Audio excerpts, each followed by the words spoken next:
Your end. So let's wait for the other participant to join back as well as the speaker too, so that we can welcome everyone here.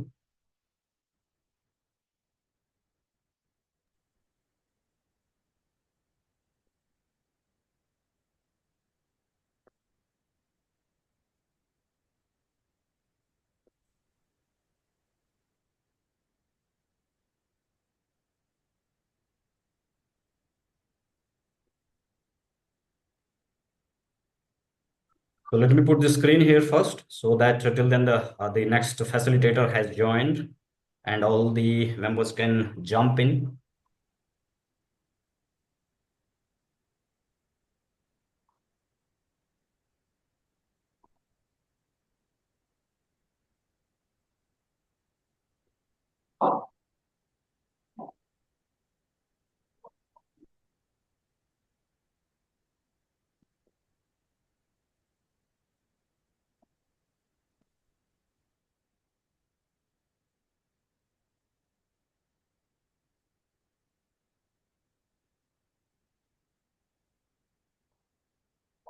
So here Mr. Mithilesh has joined. So just waiting for the participant to join this session, continue, because in between it was break due to given the host to another the speaker.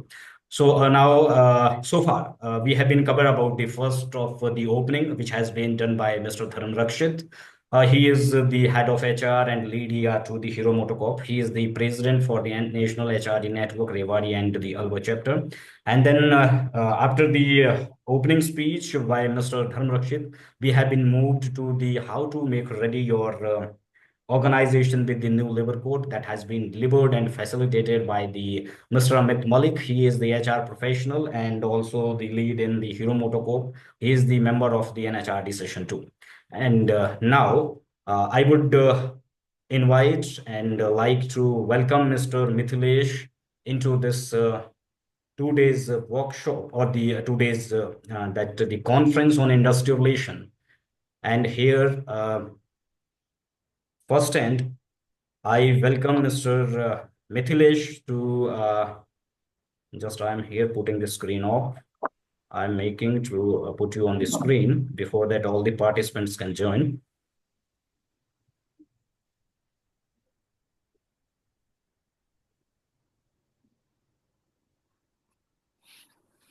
Okay, so thank you so much, everyone. So the participants are going to join, and before that, you can just introduce yourself, as well as then I'm making you host here so that you can share the screen further to taking up the next 2.5 hours, and that the strategies and your learnings you are going to share. We have very vast experience with you from the previous the session we had with you in the last conference, and the same extent of motivation and the strategies you, Sam, are going to share with. And so that's here all the participants and who would be moved back to the this session. So now I'm making you host here. First, I have been moved due to the pin, and then after you can just go for your introduction first so that other participants can join till then. And then I'm making you host and you can share your screen. That's fine. Am I audible? Yes, you are fully properly audible, but there is some echo into the voice. Okay. Other than that, I'm fine. Yeah. Okay.